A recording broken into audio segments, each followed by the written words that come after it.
वहाँ पर जो 18,000 के करीब इलीगल इमिग्रेंट जो है जो अमेरिका के अंदर है, तो इंडिया कह रहे हैं कि या तो उन्हें वीज़ा दे दिया जाए या उन्हें बाइज्जत तरीके से मुल्क वापस भेजा जाए। तो अमेरिका और इंडिया के रिलेशनशिप, जैसे आपने कहा, क्योंकि ट्रंप इंडिया को नो डाउट बहुत फेवर करता है, ट्रंप जो है मोदी साहब के बड़े अच्छे दोस्त भी हैं। We are also very firmly opposed to illegal mobility and illegal migration. We have always taken the view that if there are any of our citizens who are not here legally, if we are sure that they are our citizens, we have always been, open to their legitimate return to India. If it takes 400 odd days waiting period to get a visa, I don't think the relationship is well served. Sir, उसके president ने office संभाल लिया है Donald Trump साहब ने, और जो खबर आ रही है वो ये है कि जी वो बीजिंग और न्यू दिल्ली जाना चाहते हैं।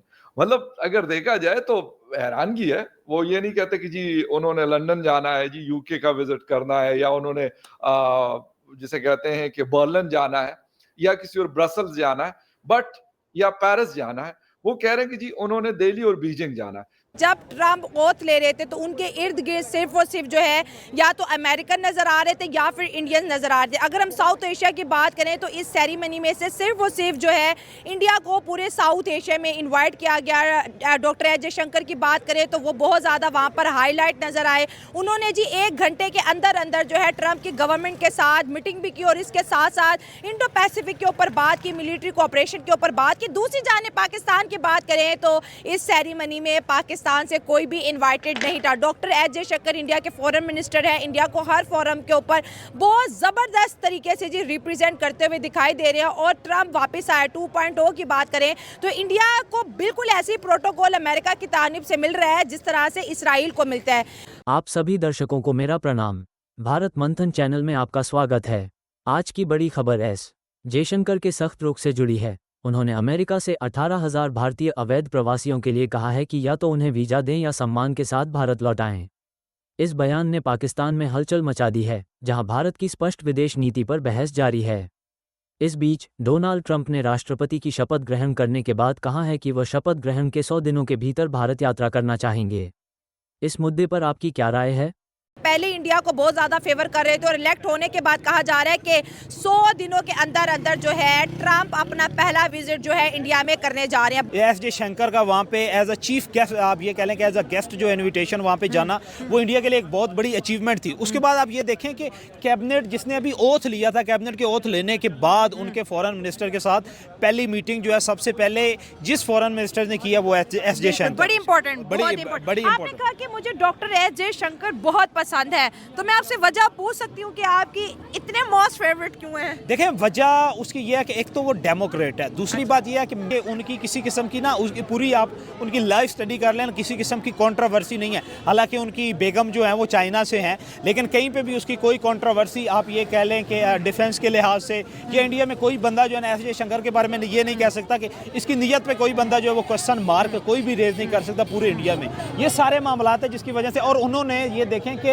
इंडिया को पूरी दुनिया में आप उसने मुतारिफ जिसने बंदे ने करवाया, सुषमा स्वराज भी थी पीछे, कोई फारिग तरीन उनकी मिनिस्ट्री थी, लेकिन एस जयशंकर आया तो उसने इंडिया को उठाया है पूरी दुनिया में उन्होंने। और हर तरफ जो है जहाँ पे कहीं पे फॉरेन मिनिस्टर की मीटिंग्स होती है सबसे पहले जिसको कॉल किया जाता है एशिया में वो एस जयशंकर है। ये सारी चीज़ें हैं जो कि एस जयशंकर की पर्सनैलिटी के साथ लिंक है, और जो बंदा लायक है, काबिल है, अपनी कंट्री को एक उसने नाम दिया है, तो मैं कौन होता हूँ कि उसकी तारीफ ना करूँ। जबरदस्त कहते हैं ना कि जब कोई काबिल होता है तो उसको शाने कहीं देते हैं, ठीक है, वो तो शाने कहीं देते हैं, ढूंढने वालों को नई दुनिया भी ढूंढ देते हैं। जबरदस्त। अच्छा, हम बात करेंगे, जैसे आपने इंडियंस की बात की, डॉक्टर एस जयशंकर के इंडियन अमेरिकन की बात करें, इस वक्त अमेरिका के अंदर जो इंडियंस है वो बहुत ज़्यादा डोमिनेट करते हुए दिखाई दे रहे हैं। पॉलिटिक्स की बात करें, अमेरिकन की पॉलिटिक्स में भी अगर बात करें 40-60% शेयर रहा है इंडियंस का। लेकिन यहाँ पर हम पाकिस्तान की बात करेंगे, कोई पाकिस्तानी वहाँ पर हमें उस सेरेमनी में नजर नहीं आया। हर तरफ या तो ट्रम्प नजर आ रहे हैं या फिर इंडियंस नजर आ रहे हैं। हमने कोशिश की थी वहाँ पे जाने की, तो इन्विटेशन तो हमने लॉबी भी बड़ी की है कि हमें इनविटेशन किसी ना किसी तरीके हॉल में अंदर फिलाडेल्फिया के हॉल में जाने की इजाज़त मिल जाए, हाँ। लेकिन नहीं जा सके। हम लोग यहाँ से गए हुए भी थे वाशिंगटन में, हमने चक्कर भी लगाया न्यूयॉर्क से आप वाशिंगटन। किसकी बात कर रहे हैं जो जरा आप करके ये कह लें हमारे, आप ये कह लें कि जिसे सो कॉल्ड हसीन। डेमोक्रेटिक पार्टी के चेयरमैन भी थे, हाँ। और हमारे आप ये कह लें कि इंटीरियर मिनिस्टर भी थे। उन्होंने न्यूयॉर्क से वाशिंगटन, वाशिंगटन से न्यूयॉर्क, इंटीरियर न्यूयॉर्क से मिनिस्टर से समझ गए, हाँ। वाशिंगटन उन्होंने चक्कर भी बड़े लगाए हैं, लेकिन उनकी कश्ती में भी एंट्री, सफर किया। कश्ती में, और उनकी एंट्री जो है ना वो भी नहीं हो सकी और उनको बाहर रोक दिया गया। हाँ। तो ये क्यों आप पाकिस्तानियों को फेल क्यों होता है, नहीं या है। हमें एयरपोर्ट पे रोक दिया जाता है या हमें सेरेमनी के गेट पे रोक दिया, हमें तो व्हाइट हाउस की मुझे लगता है रोड पे आने तक को रोक दिया गया। देखे ना, उन्हें पता है ना कि जो इलेक्टेड आयोग होते हैं ना, जो आप ये कह लें कि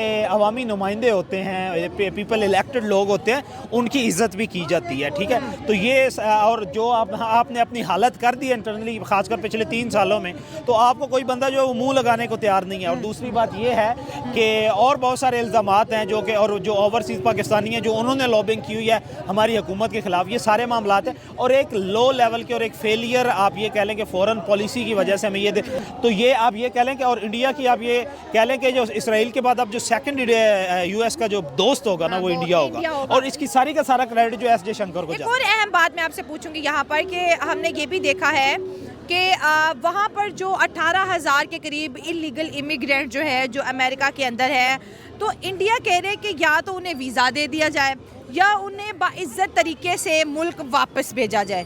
तो अमेरिका और इंडिया के रिलेशनशिप, जैसे आपने कहा, क्योंकि ट्रंप इंडिया को नो डाउट बहुत फेवर करता है, ट्रंप जो है मोदी साहब के बड़े अच्छे दोस्त भी हैं, तो आपको क्या लगता है कि ये 18,000 जो इलीगल इमिग्रेंट्स हैं जो इस वक्त कहते हैं ना कि बड़ा हॉट टॉपिक बना हुआ है, ये वापस आएंगे या फिर ट्रंप इनको वीज़ा देगा? क्योंकि इंडिया तो फेवर कर रहा है कि वापस भेज दो। देखिए, इनलीगल इमिग्रेंट्स का जो केस है ना, वो मैक्सिको के भी साथ है। सबसे बड़ा मसला जो अमेरिका ने, ट्रंप ने अपनी फर्स्ट स्पीच में, और जो पहले उन्होंने ऑर्डर्स, अपने 5 ऑर्डर्स जारी किए, उसमें भी इलीगल इमिग्रेंट्स की उन्होंने बात की है। सबसे बड़ा मसला वो कह रहे हैं कि हमें जो मैक्सिको से इमिग्रेंट्स आते हैं ना, हमने उनको रिटर्न बैक करना है। और ये तो उन्होंने ऑलरेडी बता दिया कि हमने जिसको भी वापस करना है बाइज्जत तरीके से करना है। लेकिन मैंने दोबारा बात की है ना कि एस जयशंकर की, कि हम ये नहीं कह सकते कि इंडिया वाले डिपोर्ट हो जाएंगे या बाइज्जत तरीके से वापस होंगे।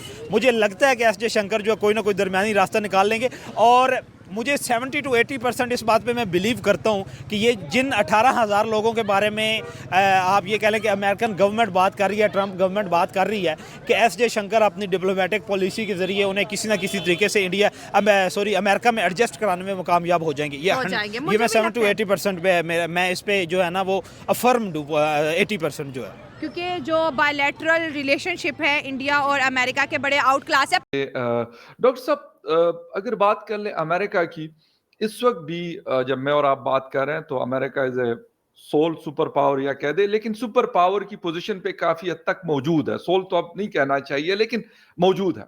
सर, उसके प्रेसिडेंट ने ऑफिस संभाल लिया है, डोनाल्ड ट्रंप साहब ने, और जो खबर आ रही है वो ये है कि जी वो बीजिंग और न्यू दिल्ली जाना चाहते हैं। मतलब अगर देखा जाए तो हैरानगी है। वो ये नहीं कहते कि जी उन्होंने लंदन जाना है, जी यूके का विजिट करना है, या उन्होंने जिसे कहते हैं कि बर्लिन जाना है, या किसी और ब्रसल्स जाना है, बट या पेरिस जाना है। वो कह रहे हैं कि जी उन्होंने दिल्ली और बीजिंग जाना है।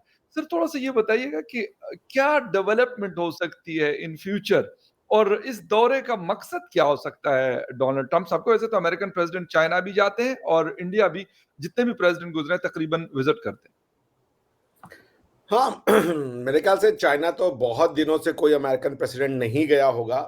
मेरे पास कोई रिकॉर्ड तो नहीं है कि कब लास्ट गए थे। निक्सन का तो I know that he went, या आप जानना चाहते थे जब हेनरी किसिंजर ने फैसिलिटेट किया था और चाइना को आइसोलेशन से बाहर निकाला था इन 70s। पॉइंट ये कि देखिए, China is a reality and China is a big reality, ठीक है ना। और चाइना जो एक इकोनॉमिक जायंट है और इंडिया जो है ये अनदर इकोनॉमिक जायंट है, और on the verge of becoming, जिसे कह लीजिए, ग्लोबल सुपर पावर है। और आज की डेट में ग्लोबल सुपर पावर का डेफिनेशन मिलिट्री माइट नहीं होता है।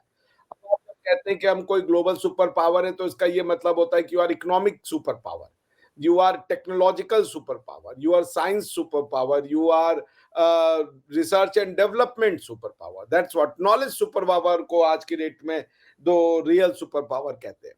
बिकॉज माइट का सुपर पावर तो आज के डेट में कोई नहीं बचा, वरना अमेरिका अफगानिस्तान में होता अभी तक, और यूक्रेन कब का निपट गया होता रशिया के हाथों। ऐसा कुछ हुआ नहीं, ना ही वियतनाम में कुछ हो पाया।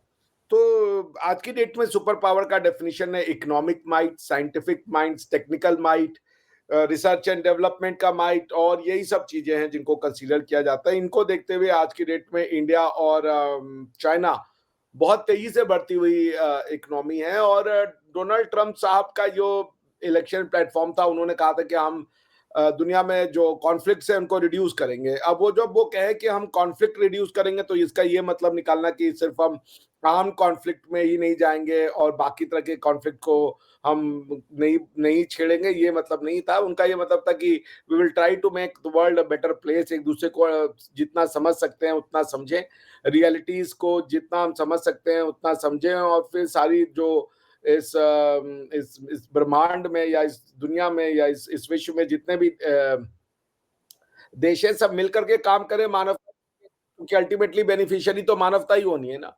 मैं कह रहा हूँ कि अगर फकर भाई के घर में आ रही है, प्रोस्पेरिटी आ रही है, साइंटिफिक अचीवमेंट आ रही है, उनका लाइफ कंफर्टेबल बन रहा है, तो ये तो ह्यूमैनिटी का ही पार्ट है ना। फकर भाई उससे बाहर तो नहीं है। या अभिषेक के आ रही है, तो लाइकवाइज वो ह्यूमैनिटी को जा रही है।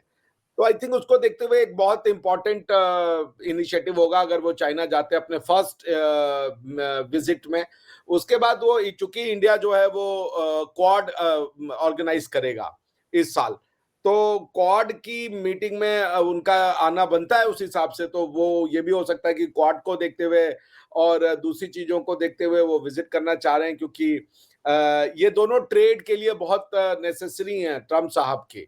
ट्रम्प साहब मार्केट तलाश रहे हैं। ट्रम्प साहब कह रहे हैं कि मैन्युफैक्चरिंग यूनिट वापस लानी चाहिए अमेरिका में, और वो अमेरिका की जो गुड्स है उसको वो दुनिया को बेचना चाहते हैं। Not only finished good, but जैसे वेपन्स है, प्लेन्स हैं, हाई एंड गुड्स हैं, वो सर्विसेज हैं, वो सब वो बेचना चाहते हैं। और इसी सिलसिले में वो इंडिया में और चाइना में आकर के अपना मार्केट तलाशेंगे।